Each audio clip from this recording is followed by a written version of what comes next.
This is the grave site of our parents, Halvor Nornes and Ida Ansgaard Nornes.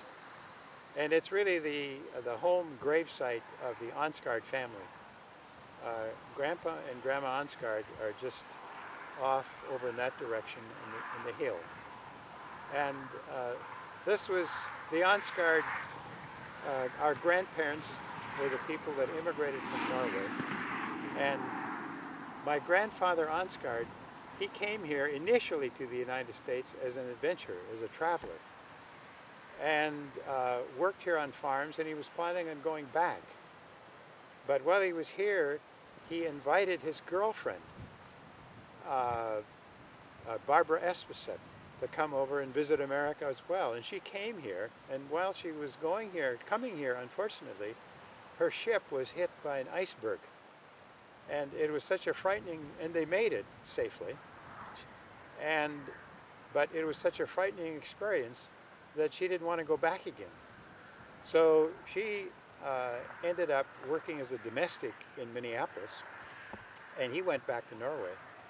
And because she refused to go back to Norway again, he came back here, and that's how he ended up staying here, and eventually bought a farm in northern Minnesota. He homesteaded, actually, in St. Hilaire, Minnesota.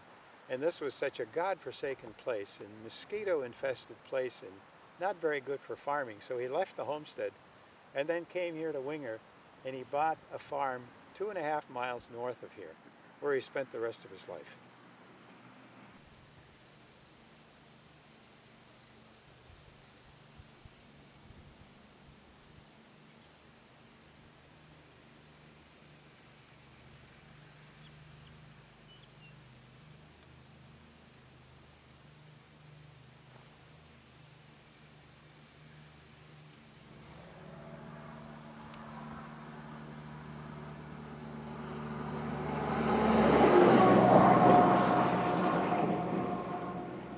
We're standing now in what is currently known as the Sand Hill River Valley.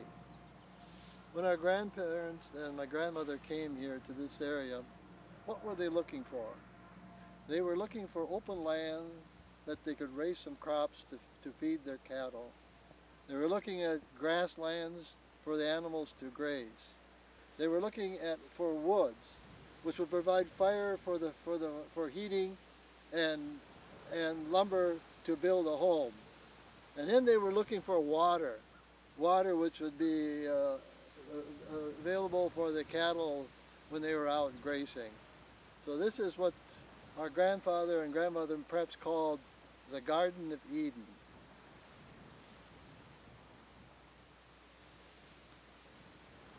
And this is briefly how the Nornes family came here. There were two brothers. They're from the Björnson family. They lived in a small harbor in Karmøy Island in Norway, and they came here, and they initially came, the Nornes family initially lived around the Moorhead area, and they lived there and started their family. And when my father was 13 years old, they came upon this place, and they decided to buy the place. So I remember my father telling stories about how they moved, and the mother and all the rest of the family, they took the train and also some cattle cars, and they took all the cattle by train from Moorhead here. And my dad and his father, they had two horse-drawn wagons, and they took all the household goods, and they drove a horse and wagon from Moorhead here to this spot. And they settled and bought this place, which is up. You can, when you pan the camera, you can see a woods just beyond here. And the land that they bought was just south of this river, which extends west.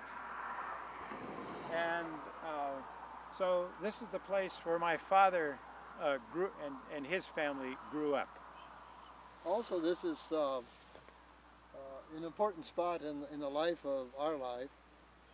We initially found a pothole or a creek up here, which we swam in, and it was a place where they dumped the effluent from the creamery. So it wasn't the greatest place to swim. Then we discovered this place. The reason why we discovered that is that one day we were swimming there, and all of a sudden the water became white. And we came home for lunch, and we told our dad, we saw the most amazing thing, is that this water had nice clear water. And then all of a sudden it turned white. And then my dad worked at the creamery, so he knew what was going on. So after that we found this place. And of course, the thing that was good about this was there was a challenge here. And what we did is we climbed up. You see the edge of the bridge, that pillar. We climbed up on that edge and then dived into how many feet of water? Well, it was probably less than 6 feet. Yeah, which is something you just wouldn't want to do, you shouldn't be doing today. Not a good idea. And Howard, how high did we eventually get up? Well, I think probably, you'll dispute this, Yeah. but I claim that I had the record of okay. the height. And of course, this may be stretching it, but I remember going about 2/3 up there. And of course, when you dive in at that height, you had to dive in such a way that you would bounce, your hands would hit the bottom, and then you would bounce off the bottom with your hands. Yeah. But it was a muddy bottom, so it was like going into a feather bed, probably. Well, I'll give you credit for being the highest, but I perhaps had the best form. Yeah.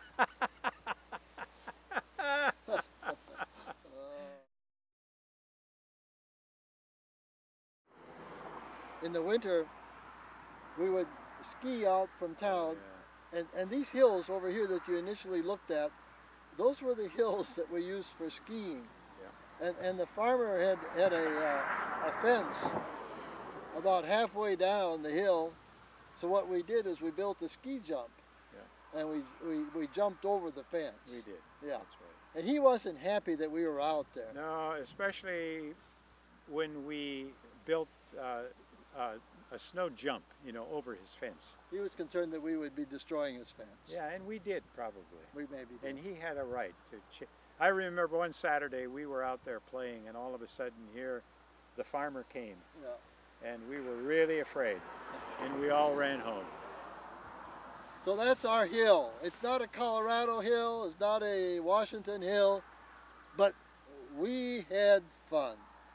And we got rid of a lot of energy. Yeah. Which I think our parents perhaps appreciated. Yeah.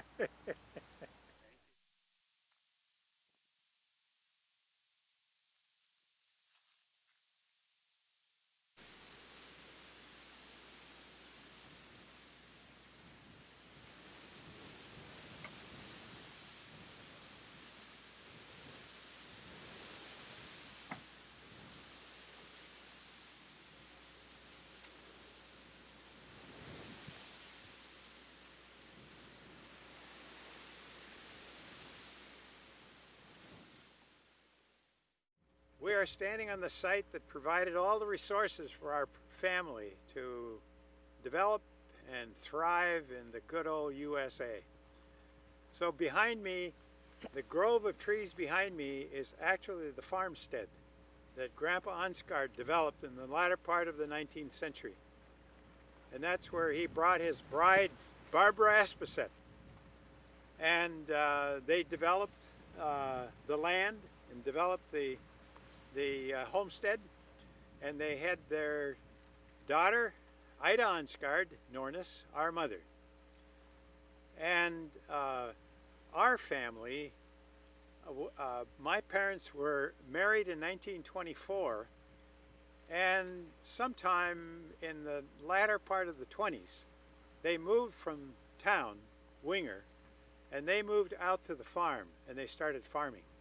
So I was born, both Lovey and I were born in that grove of trees out there in a bedroom in that newly built house. And when I was 6 years old, our family had to leave the farm because of health issues. There was a combination of a lot of issues, health issues with respect to the family at that time. And it was impossible for my father and my mother to stay on the farm. So at that time, we left the farm and we moved into the city of Winger. So we spent all of our childhood, basically, living in that little village. When Ansgard came here and bought this property is about 15 miles east of the shores of the old Lake Agassiz. And this particular area then was grown over with, for the most part, low shrub trees. The trees you see in the background are also some of the trees that you found in some of the areas. Now, what they initially did is they were, agriculture was dairy cattle and small amount of crops. So they had to clear the land. And one of the big things to get the productivity was they had to take off the trees, and they actually had to grub them out, and a lot of this area was grubbed out by hand. But this area, because of the influence of the glaciation and so forth, had a lot of potholes on it, a lot of wetland. We're standing in the bottom of one of those little wetlands, and in order then to make it productive and so we could farm it, we had to drain these potholes, and the potholes were just really sour soil. They couldn't get in and farm them in the spring and so forth, so it was wasted. Off to my left here in the background, you can see a ditch. And what we initially did was, because this was filled with water, maybe 3-4 feet deep, we used dynamite. And dynamite to open up a channel. We'd stick dynamite sticks about 6 inches apart with a broom handle, push them down on the ground about what, 6-8 inches? Yeah. And then we'd ignite one of them, and we'd have this huge blast where the soil went up into the air, 50, 60 feet perhaps. Is that correct? It was pretty spectacular. And then after you open the channel, then the water would rush through and open up the channel. And the channel would be maybe 6 to 8 feet wide and about 6 or more feet deep. And as you look at this here ditch over here, you can see that once we got this land drained and the water out of it, then we came in with our tractors and a tumble bug and cleaned out the edges, and this made it possible for the farmers then to drive right through, and then obviously it was more efficient in their operation.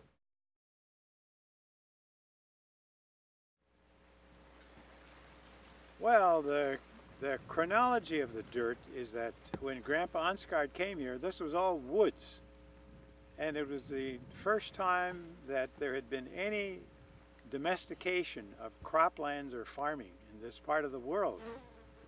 So they had to clear the trees, and of course the soil was just virgin soil, never been cropped on before, so it is wonderful soil. And you can see, if you go into the soil, it's very good black, fertile soil.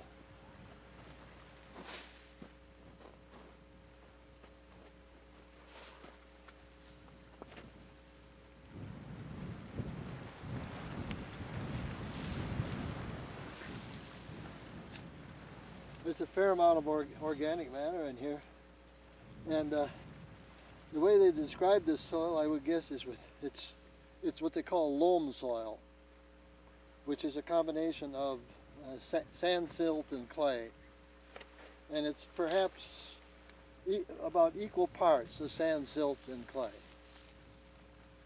So I would guess it's some of the best soil. One thing that limits our productivity up here in this part of the United States compared to southern Minnesota is the temperatures. And our soil is perhaps as productive, but we don't have the energy, the heat to increase metabolism to develop then our crops like they can down there. So the other thing is when we came here, and as little boys, because this is a glaciated area, we found a lot of rock. And this rock happened to be right here where we're standing, and of course the rocks that we picked were like this. Is that correct, Howard? Pretty good sized rock. Yeah, real good sized rock. So when you came through with the modern machinery and the cultivators, you kept rooting those rocks up. And so every year in the summer, what we did was, this was back before they did fertilizer. And Dad took a third of the land out of production and then had a legume grow on it. And then he plowed that under, and the legume provided nitrogen, and then the vegetation provided the humus. And then we cultivated and kept it black to control the weeds.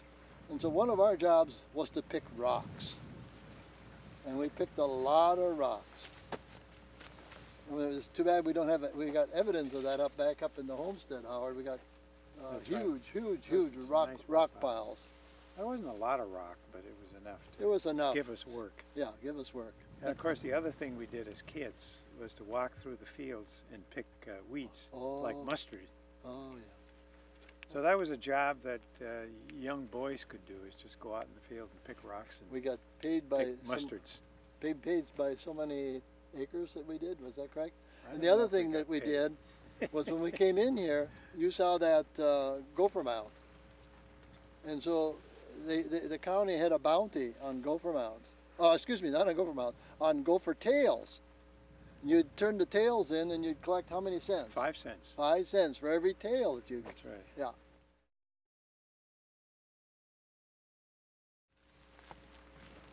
Well, Ansgaard, he built a house when he first, and that house was subsequently moved out to 40 acres east of town. And then sometime, I suppose, in the early part of the 20th century, he built a beautiful 2-story with a basement house had central heating, and that house was just to the left of those big trees that you see there. And then he had a big barn, beautiful barn, chicken house, granary, machine shed, and all of these buildings have now been torn down. The only thing that remains is a silo, which was made of concrete.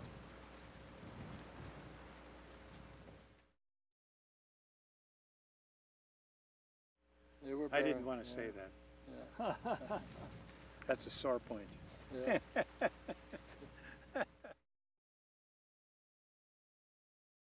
How did we get into town? That was a problem. We had the old road went right through this beet field here and up to the house. And so in order to get to town, you know, we had to go all the way around here. And in the winter time, of course, this was all blocked in. So in the winter, they used horses and then an enclosed cab. But I'd like to say, how did we get into town? Back when we were harvesting and thrashing, then we were living here on the farm, is that correct? Well, sometimes. Most of the time. No, just two summers. And we'd have a crew, and of course Mother would fix the food.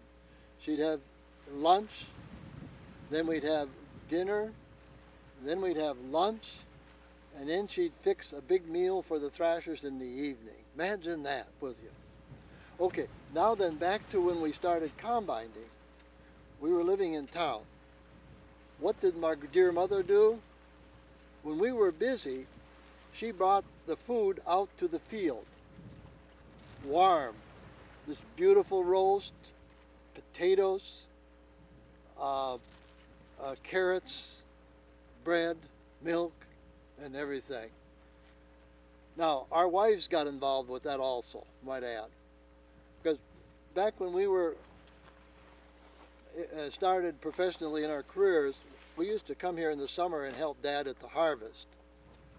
So our wives got a taste of that, bringing out the food, and then all the other things that go with the homemaking that were required to maintain Mother and Dad, Howard's family, my family, and perhaps at times Sherman's family. So after you left the farm, you always came back for the harvest? Yeah, pretty much, for about 8 or 10 years. Is that correct? Yeah. Ernie was the only one that didn't come back. Ernie was involved initially when they started with the horses and when we bought that first tractor. We were little boys at that point in time. But in the let's see now, that'd be in the late... Well, it was right after World War II, and Ernie was released from the Merchant Marine, and he came back in that first spring. And it was that year that our father decided to go back on the farm. And Ernie helped him that first spring. But after that, Ernie went on his own to start his honey business. And then my father relied mainly on the 3 younger boys. So we were in our teens at that point. So we were able to help him out. No. And then when we were in college, we were always around during the summer to help him out. And then when we first started our careers, we were in public school teaching, and we had summers free, so we would also come out here, along with our families. So that's how Lois and Sonia experienced the farm. And you might also add dogs. Okay. Well, this is the gravesite of our favorite dog when we were growing up. His name was Bob. And he basically died of old age with a little assistance from our father. And we had a burial ceremony, and we buried him here in this site. And here's the tombstone, which we are going to uncover.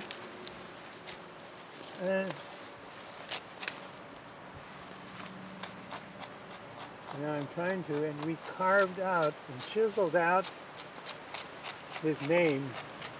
So here's B-O-B,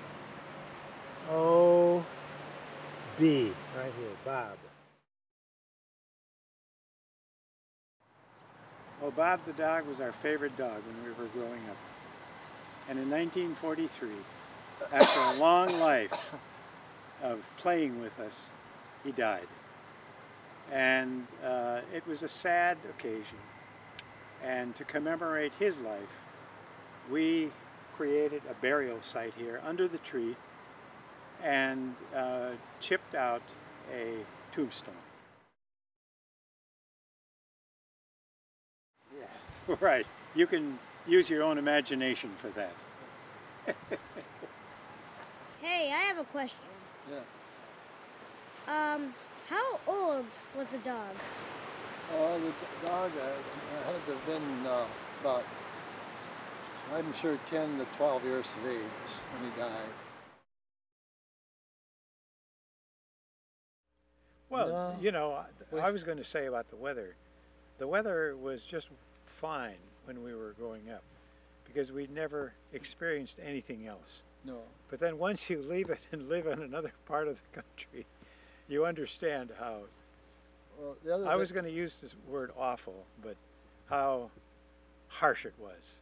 the other thing is, a man can live in most any climate.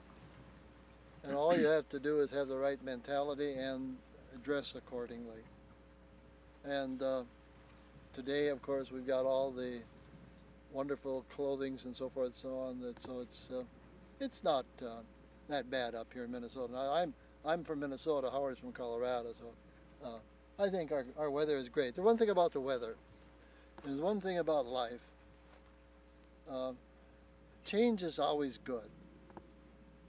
And we don't get bored because we have a lot of variation in the day, even from day to day. But we have the seasons, and we always look forward to the next season.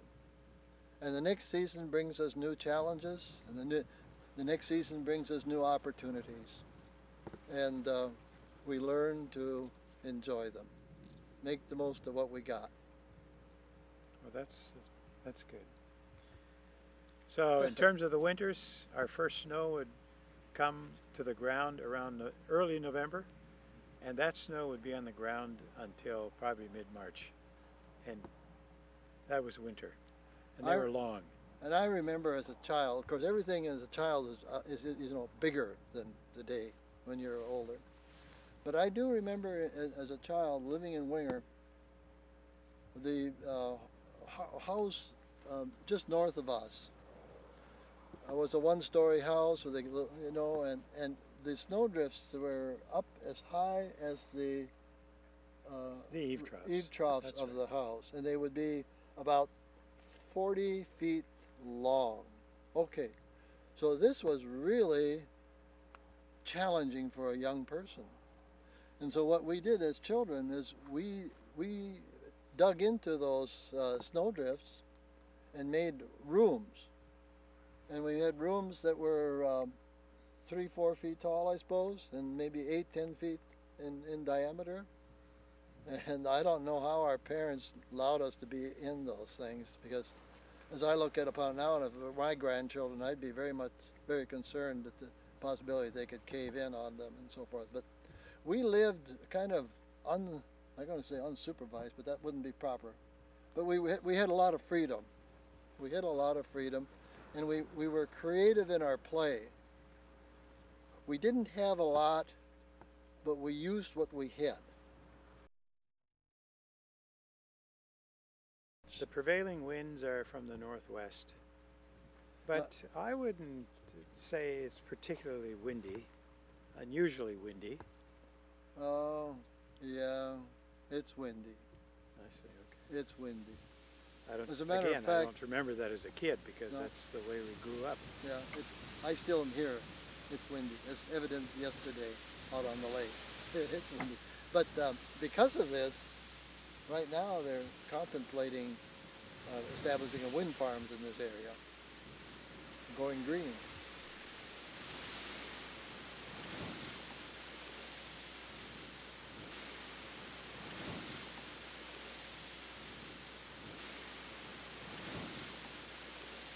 We're standing on the south end of the main street of Winger, Minnesota, the town that I grew up. And right now it looks pretty isolated, not many cars. But back when I was a boy, the sides of the streets were just filled with cars, and there even could have been a horse and buggy or wagon that would have been on the side streets. And there were many people that were bringing in their milk for the day into the local creamery, which is just behind me. And my dad would have been working down on the other end of the block because he worked in an oil station. And the guys would be coming in to the barber shop and they get their hair cut, and there was all kinds of activity. The other thing that was pretty common back in the wintertime would be you'd see a bobsled with a team of horses pulling it, and or a covered wagon, and the wagon had a coach like, and to stay warm they would put bricks in there and then cover themselves with blankets. Now the times when they came into town, the temperature could be 20 below zero or plus or minus. And so it was common then to see horses and buggies, or horses, not, and in the summer buggies, of course, but in the winter then sleds and, what do they call those things, Howard? Bobsleds. Well, yeah, but with the enclosed Cabs. Cabs, all right, yeah. Well, we had no movie theater in this town. So what they would do occasionally in the summertime is they'd drape a big white sheet up just in front of us here, and everybody would be standing in the street here and watching, and usually, as I remember, it was a Western, some kind of a Western movie. And this place would just be filled with people standing, watching the movie. I don't recall popcorn. No. You remember popcorn, Howard? No, I don't remember popcorn. There wasn't any No, soda and popcorn. No soda and popcorn. How about beer? Okay, now this community was a dry community, so there was no beer on Main Street.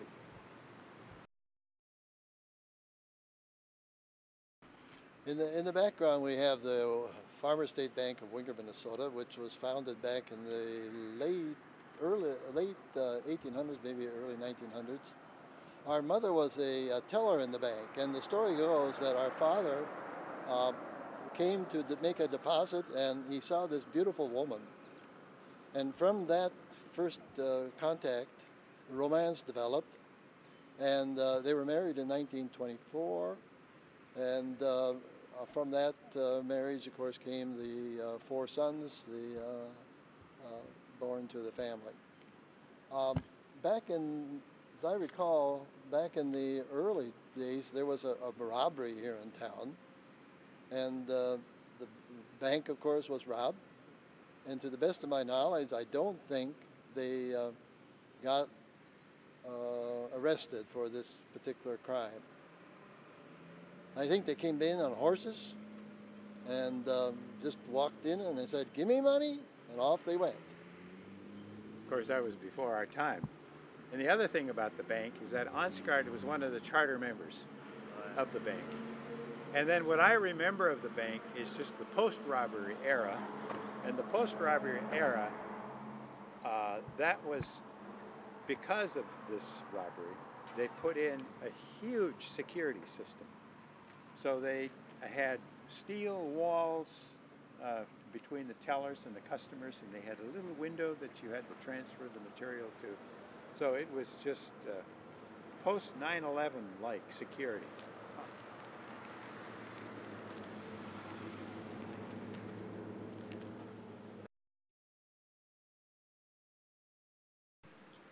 Well, this is the place which we call the Hall, but it is a product of the Roosevelt administration, the New Deal policy, and it was built by the WPA, Work Projects Association. That was a program of getting people back to work. But this is the place where we had the dances and where we played basketball. And they're, of course, incompatible, because when you dance, you have to put wax on the floor. And when you play basketball, you want a sticky floor. So we played basketball like we were ice skating. But it was really a hopping place, actually. The other memories I have of it is they never really gave us the key for this place. And so we really kind of stuck into the building. But they knew we did that, but they allowed it. And that was not a problem, because one of the things we did, we often went in. Now the building was unheated also when we went in to play basketball. And when we went, one advantage to the city was that after the dance they didn't have a janitor, so there were beer bottles and whiskey bottles all over the place. And we used to take the beer bottles and the whiskey bottles, and there were also little holes in the wall. And we would take the beer bottles and whiskey bottles and push them down into the wall to get rid of them. Yeah. And then of course, the advantage to the city then was also the fact that we would then have to sweep the floor, and we would get the building cleaned up. So I say, we used it illegally. They knew we used it. We're in there, but they allowed it because they benefited slightly from it also. Oh, I imagine there were, but we were not a part of that. Actually, the dances, Howard alluded to the dances, and we were not allowed to go to the dances. Well, we were younger when these dances were going on. We really weren't at the... Yeah. The dancing, this was a dance hall when we were pre-teens. So we're standing in front of the old newspaper office. Winger Enterprise. It was published weekly, and when we were kids, it was a hand-set operation. And then a few years later, I don't remember how many years later, they became mechanical. And they had a mechanical typeset system, which was called a linotype.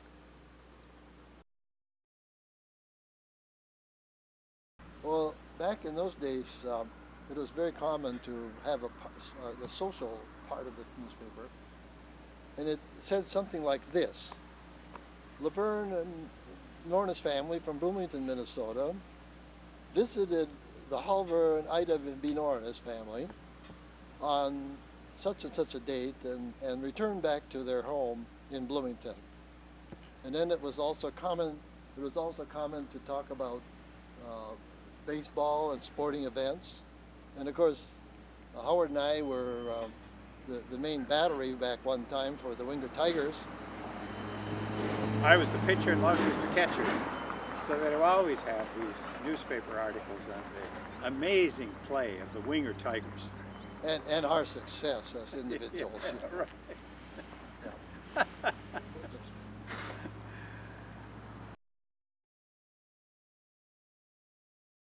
The building that we're standing in front of was our Uncle Morris's old grocery store. And one of the special things I remember about this store is at Christmas, he would have big barrels here, and in these barrels would be lutefisk. And that's where we would pick up our lutefisk for the Christmas festivities. And the lutefisk was, of course, cod and was dried in lye. And not only did we then pick up the lutefisk, but as you can imagine, walking the streets were dogs. And then all you needed is one dog to stop, and then several dogs would stop. The other thing about these barrels was that when the barrels were empty, we used them for a basketball hoop. We nailed them onto the side of the building. So that was our first basketball hoops back in the days before we could order one out of the Sears and Roebuck catalog. Well, and I suppose you talked a little bit about that the codfish at that time was preserved in lye. And there was so much lye in it that when we served it and ate it with our silver, it would oxidize the silver on the utensils, and it would turn kind of a blackish brown. And there still are people that eat lutefisk. Only at Christmas. I ate it. I never touched it. No. I never touched my lips. No, Mother always used to have to make another kind of meat for him, like meatballs, or actually that's how ribs got introduced into the art tradition. Yeah. Because my mother had to make an alternate meat for him, because he wasn't adventurous enough to try the lutefisk. I appreciate that. Or I was smart enough not to try the lutefisk.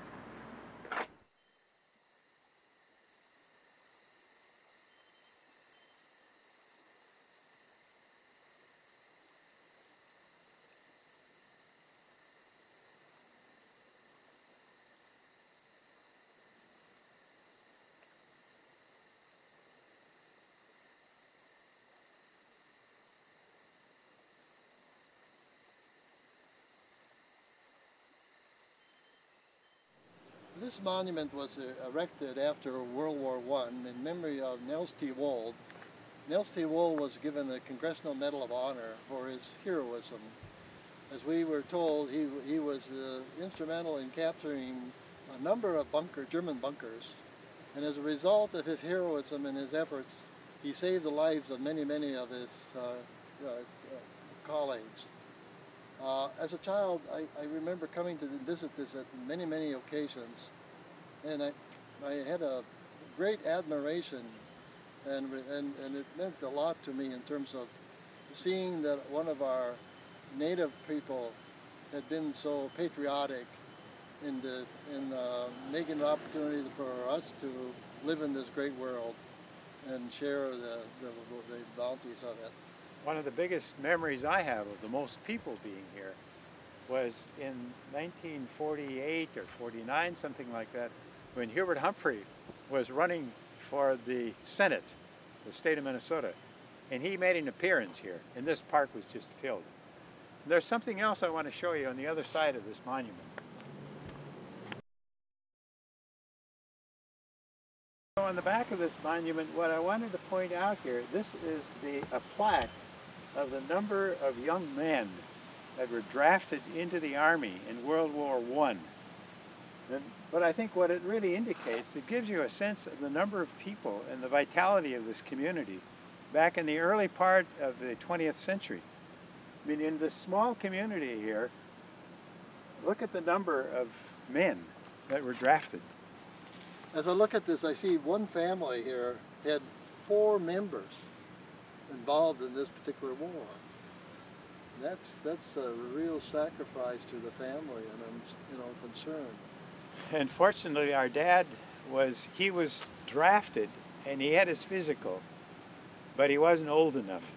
See, he was born in 1900, so he just missed the war. However, World War II came along, the Pacific Campaign, and our brother Ernest went through the entire Pacific Campaign on a merchant marine ship, and went through all the typhoons, and was instrumental in providing supplies for the major invasions of Okinawa, Iwo Jima, and what was the other? And preparing for the invasion of Japan.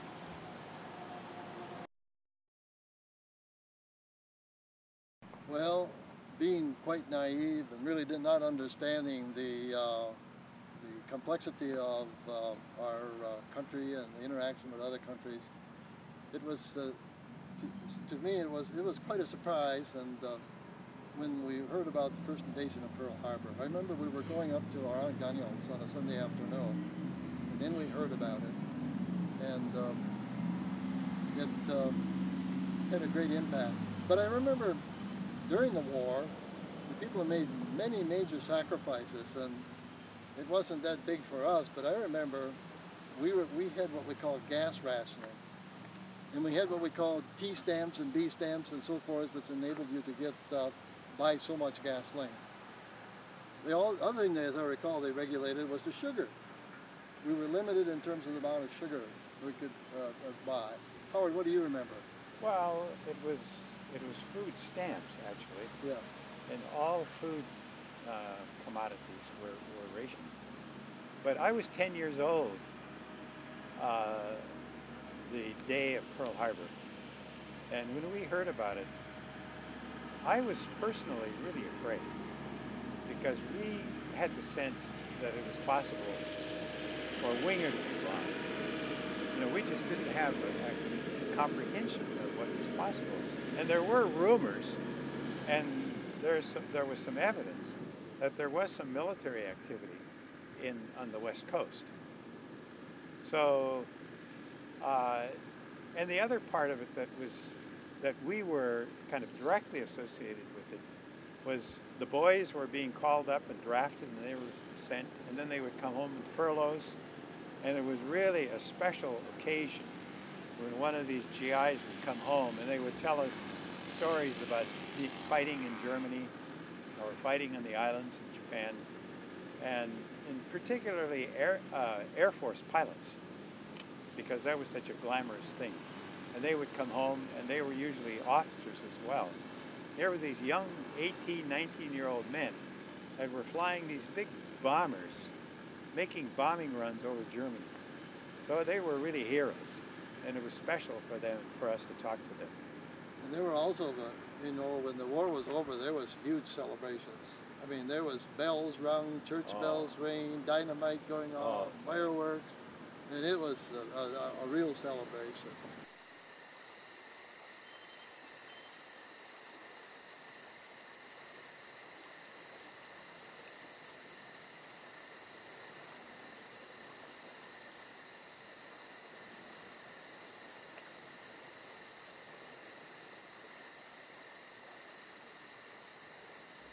We're standing in front of our home. Initially this was a stucco home, and it served well. Now you notice that they put on some artificial siding on it.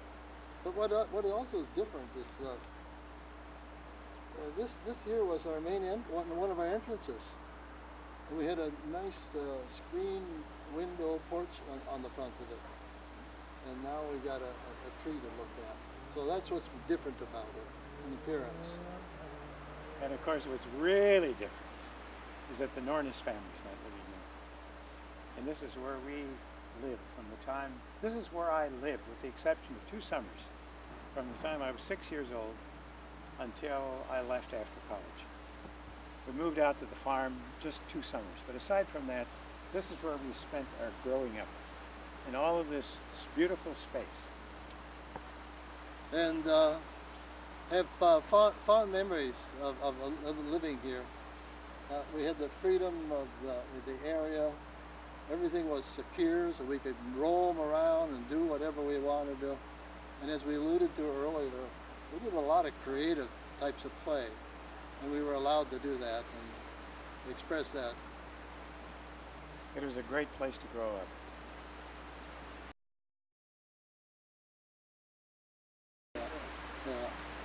So, Mark, what do you remember about those summers? My memories are things like playing around in the hayloft there, and going out to the farm. Sometimes walking out there. The elevator, messing around in the elevator. Did you ever play in the haymow out on the farm? Oh yeah. And there was a swing, rope swing in there. The rope swings in there? Yeah. Tell your son about that. Well, there was a big, huge barn on that farm we were just at, you know, where the road is gone. And they had a big red barn, and inside there were rope swings. You could swing from loft to loft. It was really dangerous. Awesome, but it was really cool. fun. The other thing for the young people is that we walked to school both ways every day of the school year. And we also came home for dinner too, didn't we? Well, I mean, okay, so it is a half a mile to the school. We were at the schoolyard earlier in the day, and we get an hour break. And in that hour, we would come home here and have lunch, and we'd go back, and we'd get back in time to have a little game of scrub softball within that hour. Well, the other thing I remember is after school, Mother would always have something freshly baked for us. And what I can still remember and still taste are those magnificent buns that she made. Oh, they were wonderful. And we'd load them up with butter, real butter. The hot buns with butter. Nothing could be better. Our mother was a very fine cook, very good homemaker. Yeah. This building is a cow barn and a place for vehicles. So it was our garage. Back when we lived in this property, my parents had a cow, and of course the cow provided the family with the essential milk we had. Yeah. Well, there was a very important building back in those days, and I think as we recall, we initially didn't have indoor plumbing. And so we have this here, this beautiful building that's no longer standing, which we called an outhouse, or it was called a two-holer. And of course it was the place where we took care of our important tasks of the day. At Halloween, the young people did a number of interesting things. One of them is they collected these outhouses and they brought them downtown and put them on Main Street and created a city. Another thing they did was they put one of these outhouses, and not ours fortunately, on a flat car. Railroad. And a railroad car. And the railroad car was picked up that night and went down to St. Paul, and they discovered that, of course, the outhouse on it. Where was it picked up? They did, well, Wenger. So they brought the railroad car back along with the outhouse, and the outhouse returned back to its original spot. So they played little tricks like this back in those days. We don't do those things in Halloween anymore. There were no treats, it was just tricks.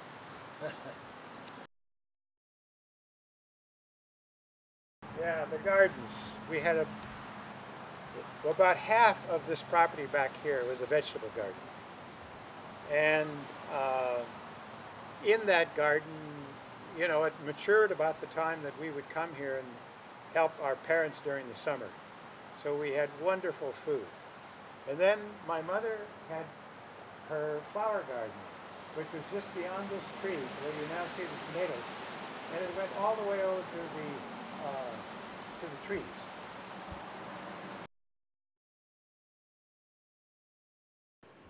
This gorilla was erected after we really left the community. And what they developed was a restaurant out on Highway 59. And this particular piece of art was placed upon the top of the building. And it was a major attraction for the people who were traveling on 159. And it was a very popular restaurant for a number of years. However, as you know, things change, and the restaurant kind of lost its identity, and the gorilla then was removed, and someone tried to restore it, and here it sits on Main Street of Winger in 2010.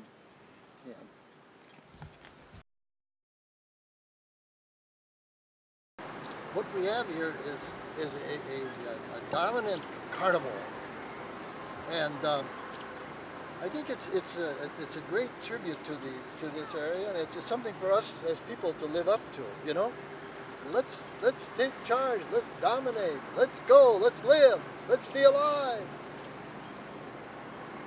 It took the place of a Sioux Indian. There was a monument that stood here, which was very well constructed, and it stood about 6, 7, 8 feet tall, and it identified this area, and this area is called Sioux Corner. Now, we're living right on the edge of a Indian reservation, and the people who inhabited this area were Sioux Indians. And so I think that's what the owner of it wanted to memorialize, perhaps. And finally the structure deteriorated, and they moved it across the road. And then they gave it an official burial. They gave it a burial site and returned it to the land. And I think the owner of it did this to illustrate that, you know, we white people recognize this group of people, and we want to give them a true, respectful burial. Yeah, we did. And they lived 6 miles to the south here, yeah, on the reservation. And of course, they were second-class citizens. So the only time that we did was when we went to Monoman, which was the nearest town to the White Earth Indian Reservation. And of course, they were not integrated into our culture, and we were, I suppose we had the cultural attitude that they were second class. And the only encounter we had with them was we went fishing. We fished down in Roy Lake and Twin Lakes, which are right in the reservation area. Now, that's the only contact we really had. He might have. He could have. Never talked about it. Never talked about it. And the other thing I want to point out is that across the road there's a little low area there, and the owner of the Sioux Corner, he dug out a little pond. So there was open water there and a little island, and it was a beautiful natural setting. And this is where we skated during the winter time. That was our ice pond. Yeah. Yeah.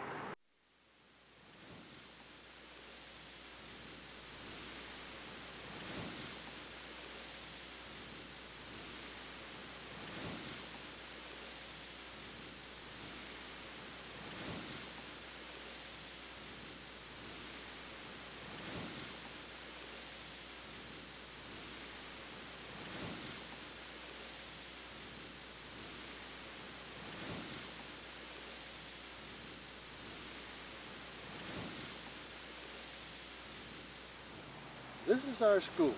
This is a school where we went through grades 1 through 8. It's a 4-room school, which we thought was really tremendous back in that time. Not only is the school important to us because this school is the school where our mother went to grade school back in early 1900s. One of the things I remember about this school was we had one of the first hot lunch programs. And the hot lunch program consisted of opening a can of beans and putting out white bread with butter. Our father didn't attend this school. He lived south of town here about 3 miles, and he attended a school that was a 1-room school. But it was a good school. Howard, what do you got, the memories you have? Well, we're standing in the outfield of our softball diamond. Oh, that's right. Home base was just behind you, over there by the corner of the lot. And I remember in the wintertime, Mr. Zoll was our janitor, and he would have these sidewalks all shoveled out perfectly by the time we came to school. And yeah, this was it. I remember my mother talking about that her father was on the school board, and the dialogue on the school board at that time, the official language of the school board was Norwegian. Other thing I remember is right out here in the foreground, we also not only played baseball, but we also played football. And back in that time, there were a number of Nornis cousins that were living in this community. And it was often that we did, to determine the teams, we would say, the Nornis is against the rest.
This is one of our sliding hills. It's not the major hill, but we did slide on this in recess and after school, and we used our sleds, and we maybe even tried to ski down this thing. As I came up here and looked upon this, I said, "Oh my goodness, you mean we really did slide on that hill?" So as a child, I felt, gosh, this is fun, this is big. But now as I come back as an adult and look at it, I said, how could I have imagined that to be used as a sliding hill? And there's the remnants of our playground. You can see that little pipe coming up. That's the old swing set. And there used to be a slide, which we thought was amazing. And there were 3 swings. And as I look on the side of this building, it is kind of sad to see this is a manifestation of the demise of rural America. This used to be a vibrant, exciting place to be, and now it's just nothing. Just the broken windows and brick. It's dead. It's sort of a commentary, I guess, of what's happening in rural America, with the farms getting smaller and less population. The demographics has changed significantly. We noticed when we came into town there was a population of 205. I wonder what it is today. It's maybe down in the lower 100s, perhaps. Oh, I'm sure. Yeah. Mark, here's a beautiful shot of grass here. It's just beautiful.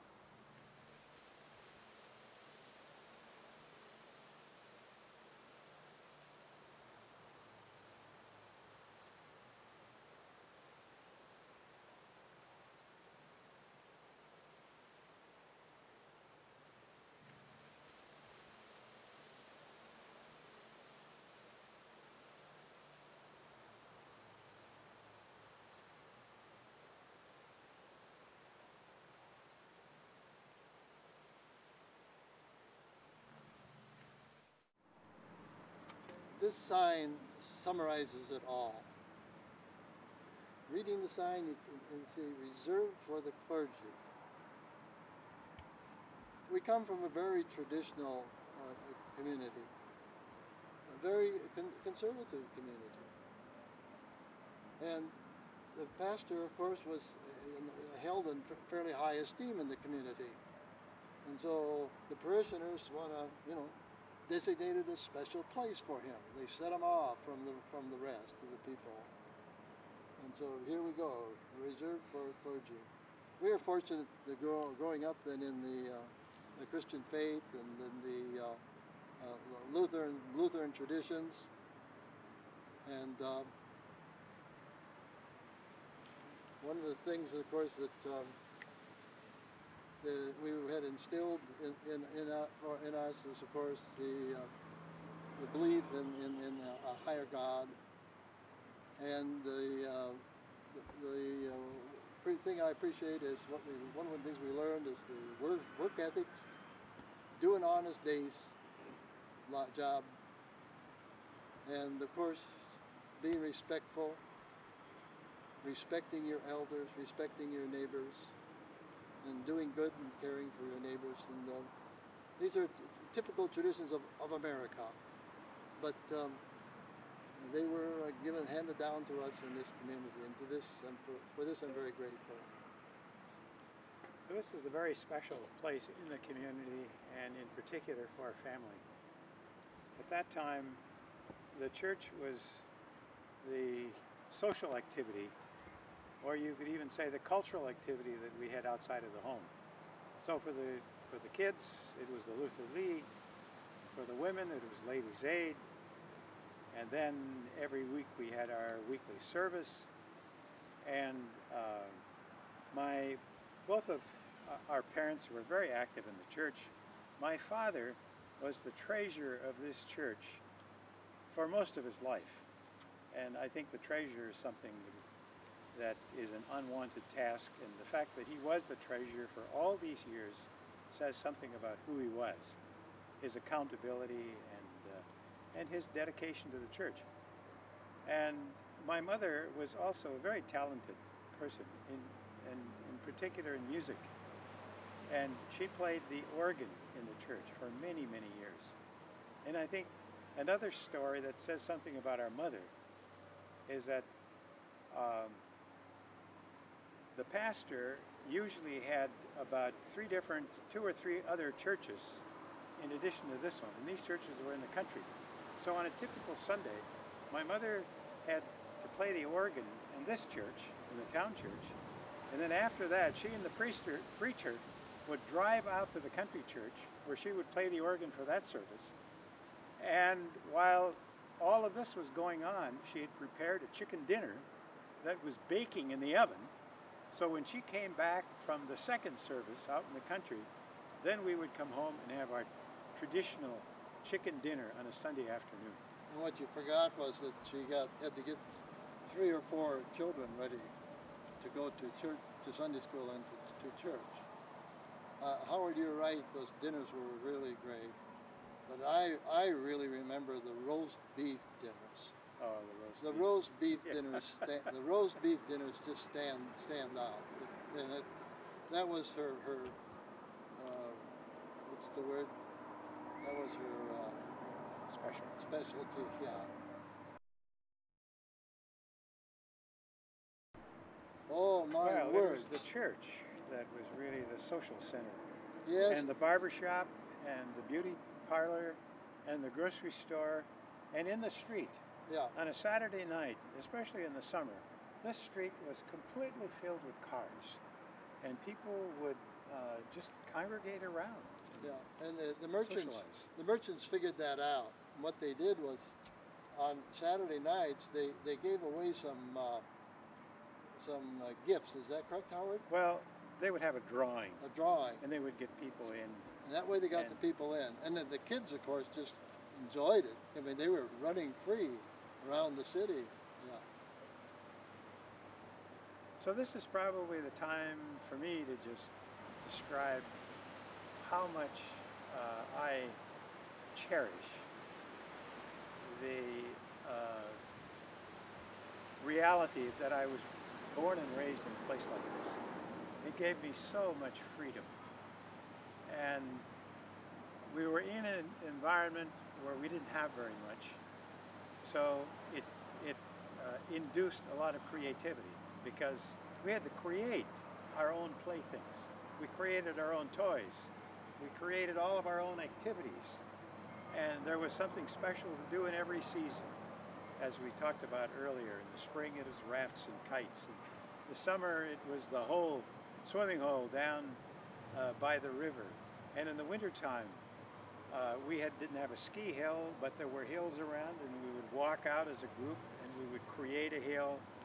So it was a wonderful place to grow up, and we just had a wonderful set of community values and parental values, and the church was a big part of that, of course. And so I think that all of this milieu was really a wonderful experience for becoming a mature human being. The other thing that was to our advantage, and that was on my father's side, there were nine siblings, and the siblings pretty much settled in this geographical area. So we would get together with our cousins very frequently, and the other thing we did is we shared common meals together. We shared festive meals together, and it would be 3 to 4 families together in a small home, bumping elbows and playing and socializing and reminiscing and so forth and so on. Now, in terms of, again, activities that we did, Howard, one we didn't mention was in the wintertime, we'd take our sleds and our homemade toboggans and hook them up to wagons or sleighs, rather, that went out into the country. And then there would be a bobsled that would come back into town. We'd get off the first one and jump on the second one and come back to town. Well, this was farmers that were coming to town. As we got a little older and learned how to drive, we carried that one step further. And what we did then was we skied behind cars on the highway, you know, in the ditches. And that was a little dangerous because the person that was behind the wheel wanted to make it challenging. And there were times when we got a way above, you know, the speed limit, which maybe should have been 15 miles an hour on skis, and we were up there pretty high. Again, I'd say again that this was a wonderful place to grow up with the community support, the family support, and it was a very safe environment. And it allowed for us to develop as individuals with shepherding from the community.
Back of the truck, 3. So what are we looking at? What we're looking at is the back of Mark's truck, and as you look in there, you can see there's a lot of equipment. I was totally impressed, and when I first saw it, I said, "Oh my God, this project is bigger than I thought it was going to be." However, we initially started here about 2 hours ago, and walked away from this, and came back to it, and you can see we're living in a community where things are pretty safe, secure. And apparently there's a lot of trustworthy people living here. At least that's what we assume. And indeed, everything seems to be in place. So we're thankful for that. Either that or nobody drove by. Either that or nobody drove by. Yeah.